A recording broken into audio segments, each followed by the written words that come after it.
Baik, Assalamualaikum warahmatullahi wabarakatuh. Shalom,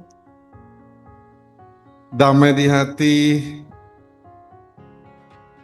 Om Swastiastu, Namo Buddhaya, salam kebajikan. Yang saya hormati dan saya muliakan, pertama narasumber, sahabat saya, kami dengan beliau ini sama-sama warga kota Sleman sebenarnya, yang diasingkan di Sulawesi Utara. Yang terhormat dan saya muliakan Bapak Ketua Pengadilan Tinggi, Bapak Amin Sutikno, SHMH. Yang saya hormati tentu narasumber, ada Ibu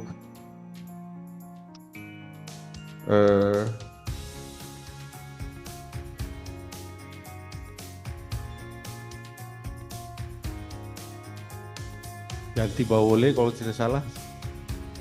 Ya, selamat datang Ibu. Kemudian satu lagi Ibu, siapa ya? Di sini, waduh, kok nggak ada di sini? Oh iya, terima kasih Bu. Yang saya hormati untuk Forkopimda, dalam hal ini Pak Wali Kota minta izin sebentar, ada rombongan Pak Gub di BLK. Kemudian yang saya hormati di sini juga ada Pak Kajari, ada Pak Dandim, unsur Forkopimda dari Kota Bitung dan lintas sektor. Ada kemudian Pak Dan Satrol juga, Pak Kolonel Laut Marvel Fritz, selamat datang Pak. Kemudian yang saya hormati juga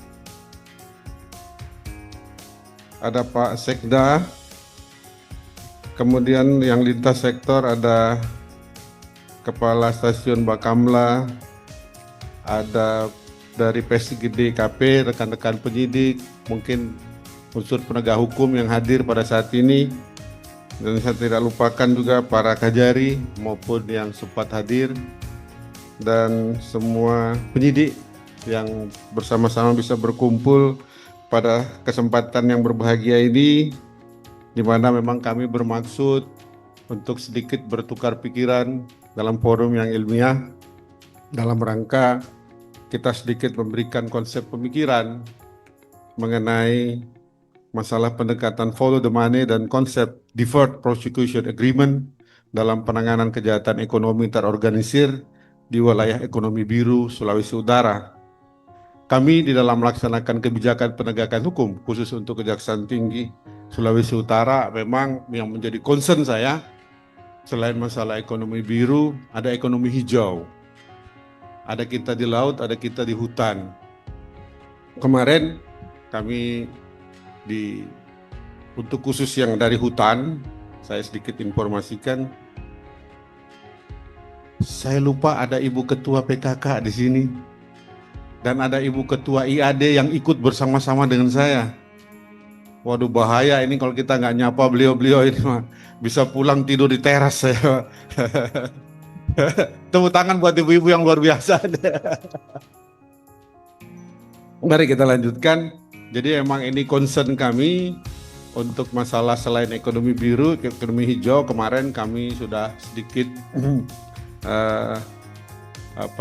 melakukan satu proses soal masalah bagaimana pengembalian daripada kekayaan negara yang sempat diambil secara tidak sah atau secara ilegal, yang kemudian bisa kita kembalikan dalam bentuk nanti pengembalian kerugian negara, yang nanti prosesnya nanti akan diputuskan oleh putusan pengadilan yang akan berjalan.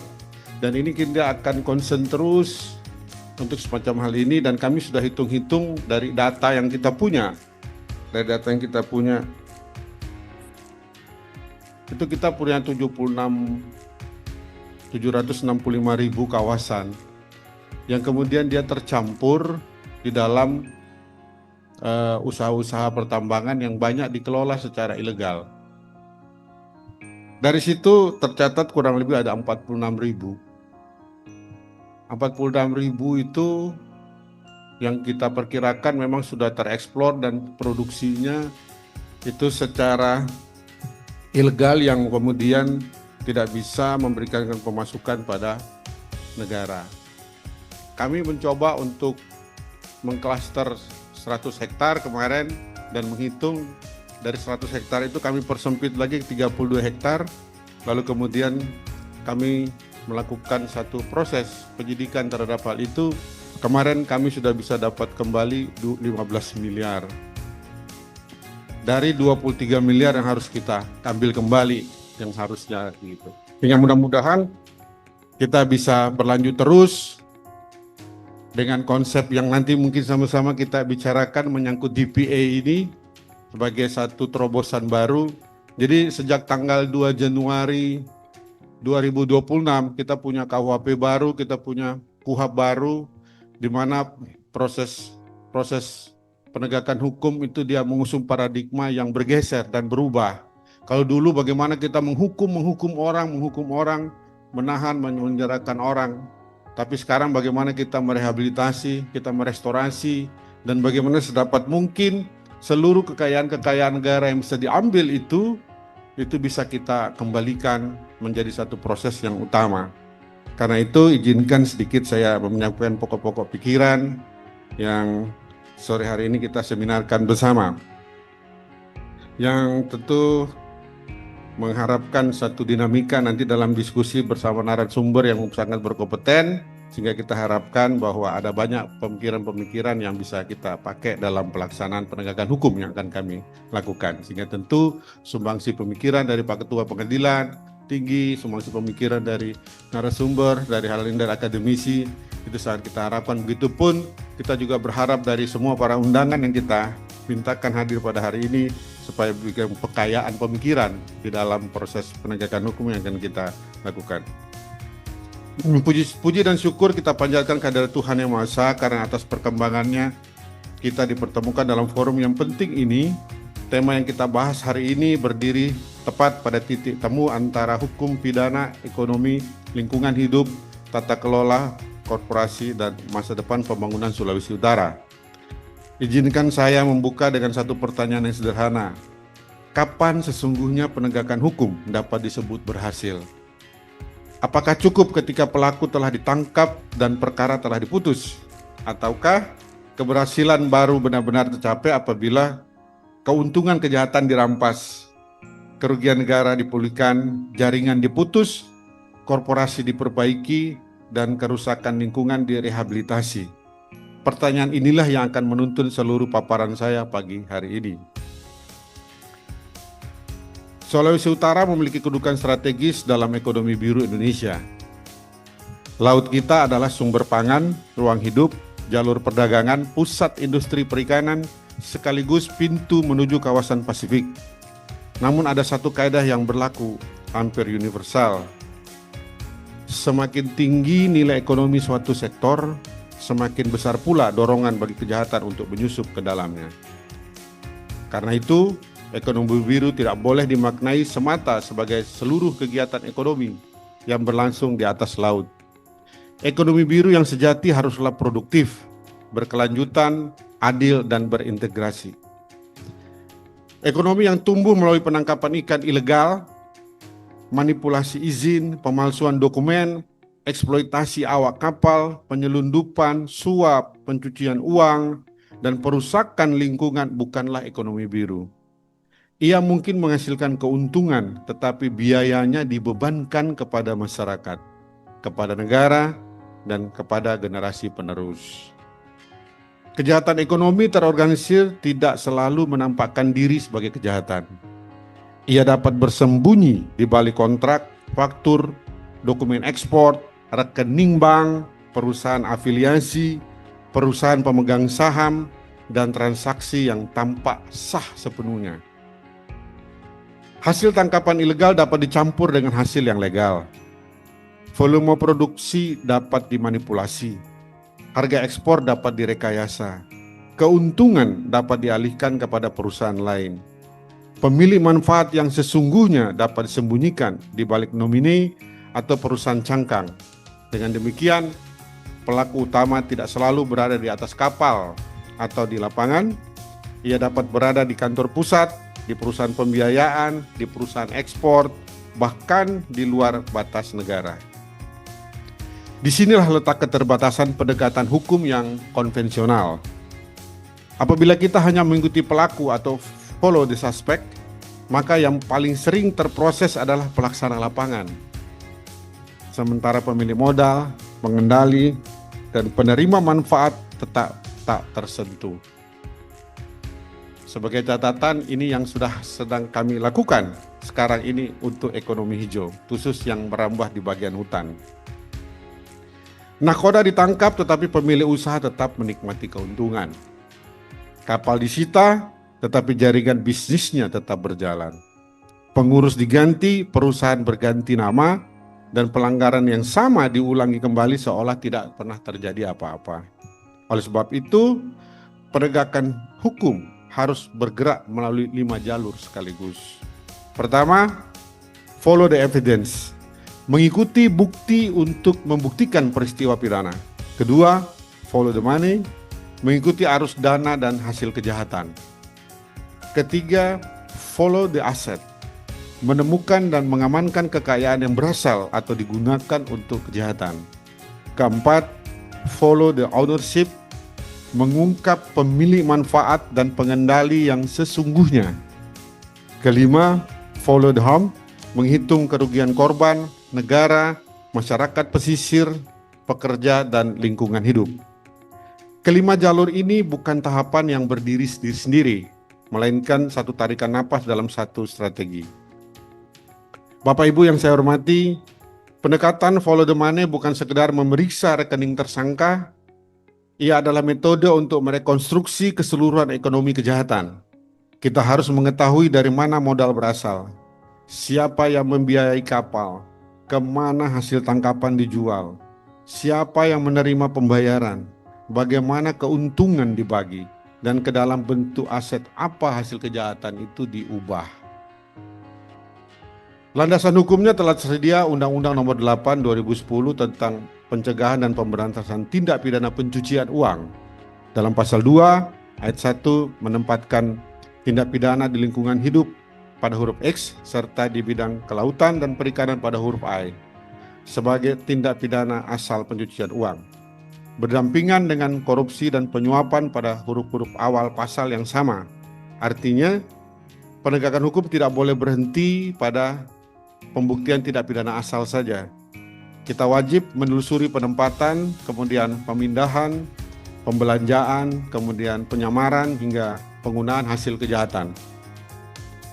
Perlu pula saya ingatkan bahwa melalui putusan Mahkamah Konstitusi nomor 15 garing PUU garis datar angka Romawi 19 garing 2021, kewenangan penyidikan tindak pidana pencucian uang tidak lagi terkurung pada lembaga tertentu. Penyidik tindak pidana asal, termasuk di sektor kelautan, perikanan, dan lingkungan hidup, memperoleh pijakan untuk menyidik pencucian uang di sektornya masing-masing. Ini memperluas ruang koordinasi kita, bukan mempersempitnya. Konsekuensinya jelas, pemeriksaan keuangan harus dimulai sejak awal, bukan sebagai pelengkap. Data perbankan, laporan keuangan, data perpajakan, kepabeanan, perizinan, logbook, manifest, data kapal, kontrak, faktur, struktur kepemilikan, dan transaksi pihak terafiliasi harus dianalisis secara terpadu. Pertanyaan-pertanyaan pemandunya sederhana. Apakah volume tangkapan sesuai dengan kapasitas kapal? Apakah produksi pabrik sejalan dengan bahan baku yang tercatat? Apakah nilai ekspor sesuai dengan harga pasar? Kemudian apakah pembayaran diterima oleh pihak-pihak yang tidak tercantum dalam kontrak? Atau apakah kekayaan pengurus sebanding dengan penghasilan sahnya? Dari pertanyaan-pertanyaan itulah transaksi yang tampak biasa dapat berubah menjadi rangkaian pembuktian yang utuh. Perkembangan hukum pidana nasional semakin memperkuat pertanggungjawaban korporasi. Undang-Undang Nomor 1 Tahun 2023 tentang KUHP mengakui korporasi sebagai subjek tindak pidana secara umum. Tidak lagi terbatas pada undang-undang sektor tertentu. Selanjutnya, Undang-Undang Nomor 20 Tahun 2025 tentang KUHP yang berlaku sejak 2 Januari 2026 mengatur secara khusus tata cara penanganan perkara korporasi. Ada satu ketentuan yang sangat relevan dengan jalur follow the ownership. KUHP baru menegaskan bahwa pertanggungjawaban tidak hanya dibebankan kepada badan hukum, tetapi juga kepada pertanggungjawaban korporasi yang mencakup pengurus dengan jabatan fungsional, pemberi perintah, pemegang kendali, pemilik manfaat, BO kita katakan sebagai beneficiary owner, kemudian ketentuan ini menutup celah bagi pemodal atau pengendali bayangan untuk bersembunyi di balik struktur perusahaan. Dan terhadap modus lama, perusahaan dibubarkan lalu lahir kembali dengan nama baru. Ganti baju kata orang. Hukum kini mengenal prinsip tanggung jawab pidana penerus. Tanggung jawab tetap ada walaupun namanya berganti. Di dalam kerangka inilah KUHP baru memperkenalkan perjanjian penundaan penuntutan atau Deferred Prosecution Agreement. Definisinya dirumuskan dalam pasal 1 angka 17 dan mekanismenya diatur dalam pasal 328. Deferred Prosecution Agreement selanjutnya kita sebut DPA bertujuan mewujudkan kepatuhan hukum, pemulihan kerugian akibat tindak pidana dan efisiensi peradilan pidana. Namun izinkan saya menegaskan dengan sejelas-jelasnya, DPA ini bukan pengampunan dan bukan penghentian perkara tanpa syarat. DPA adalah mekanisme penundaan penuntutan terhadap korporasi yang dilakukan melalui kesepakatan diawali oleh pengadilan dan disertai kewajiban yang terukur. Kewajiban itu dapat berupa pembayaran restitusi atau ganti rugi, pemulihan lingkungan, perbaikan tata kelola, pelaksanaan program kepatuhan, kerjasama dengan penegak hukum, pelaporan berkala, serta tindakan korektif lainnya. Apabila seluruh kewajiban dipenuhi dalam jangka waktu yang ditentukan, perkara dapat dihentikan melalui penetapan pengadilan. Sebaliknya, apabila korporasi mengingkari kesepakatan itu, penuntutan dapat dilanjutkan tanpa memerlukan persetujuan tambahan. Karena itu, DPA tidak boleh berubah menjadi pay to escape, membayar sejumlah uang untuk melepaskan diri dari pertanggungjawaban pidananya. DPA harus dipahami sebagai earn the right to defer prosecution. Korporasi harus memperoleh penundaan penuntutan itu melalui kerjasama yang nyata, pengungkapan yang lengkap, pemulihan yang terukur, dan perubahan tata kelola yang dapat diverifikasi. Satu hal yang tidak boleh kita lupakan, DPA terhadap korporasi tidak menghapus pertanggungjawaban individu. Orang yang merancang, memerintahkan, mengendalikan, dan menikmati kejahatan tetap harus diproses sesuai bukti-bukti yang ada. Bapak Ibu yang saya hormati, disinilah kedua konsep dalam tema kita bertemu. Hubungan antara follow the money dan DPA sangat erat. DPA harus didahului oleh pemeriksaan keuangan. Seperti bagaimana jumlah pemulihan dapat ditentukan apabila keuntungan ilegal tidak diketahui. Begitu juga bagaimana kemampuan membayar dapat dinilai apabila aset korporasi juga belum dipetakan. Bagaimana pula kita memastikan tidak ada kekayaan yang telah dialihkan ke perusahaan afiliasi. Kemudian bagaimana proporsionalitas dapat ditakar apabila kerugian negara, masyarakat, pekerja, dan lingkungan belum kita hitung. Karena itu, sebelum memasuki DPA, penuntut umum harus lebih dahulu memahami besaran keuntungan ilegal, kerugian korban dan negara, biaya pemulihan ekologis, peta aset korporasi, kemudian transaksi pihak terafiliasi, identitas pemilik manfaat, dan kemampuan real dari korporasi memenuhi kewajibannya. Follow the money lah yang menyediakan seluruh angka itu. DPA juga tidak boleh diberikan semata-mata karena korporasi mampu membayar. Harus dilakukan uji kepentingan publik.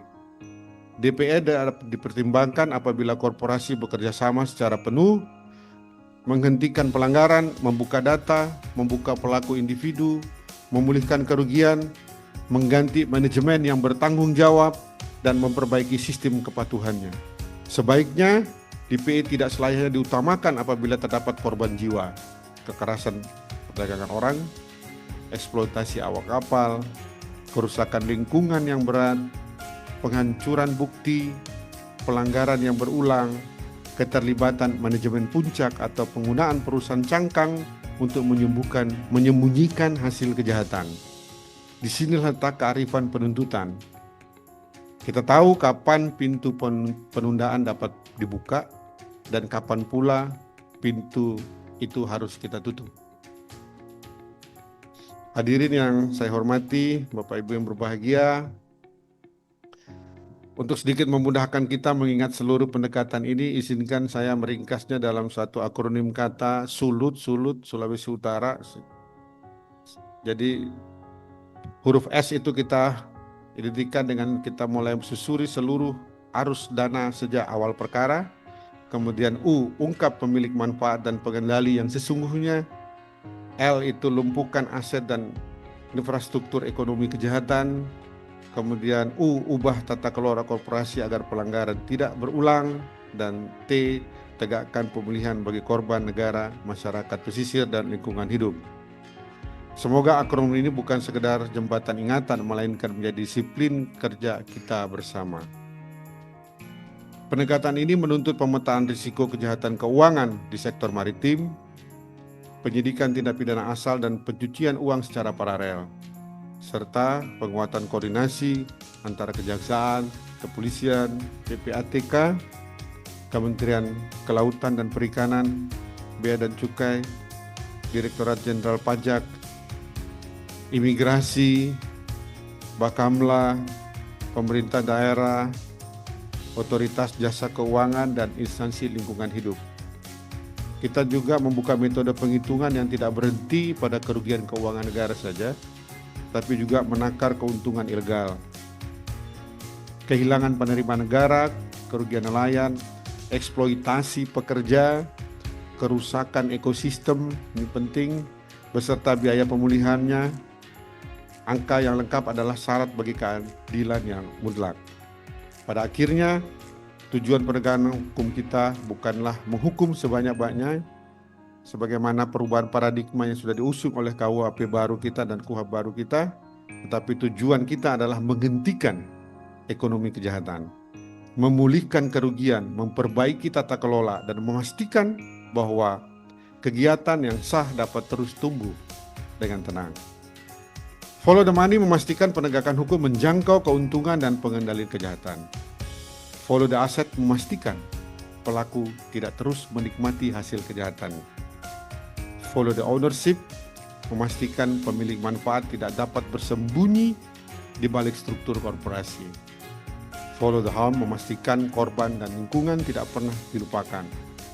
Dan DPA apabila diterapkan secara selektif, transparan, proporsional, serta diawasi pengadilan, dapat mengubah korporasi dari bagian masalah menjadi bagian dari penyelesaian. Mari kita pastikan bahwa Laut Sulawesi Utara tidak hanya menghasilkan kekayaan, tapi juga keadilan.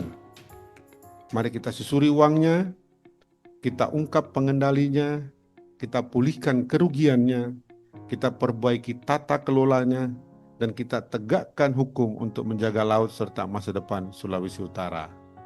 Sekian pokok-pokok pemikiran yang bisa kita sampaikan. Terima kasih untuk semua perhatian yang sudah diberikan dan kepada panitia dan semua pihak yang memfasilitasi acara ini terselenggara. Kami sampaikan terima kasih. Assalamualaikum warahmatullahi wabarakatuh. Om Santi Santi Santi Om, Namo Buddhaya, salam kebajikan. Terima kasih, selesai.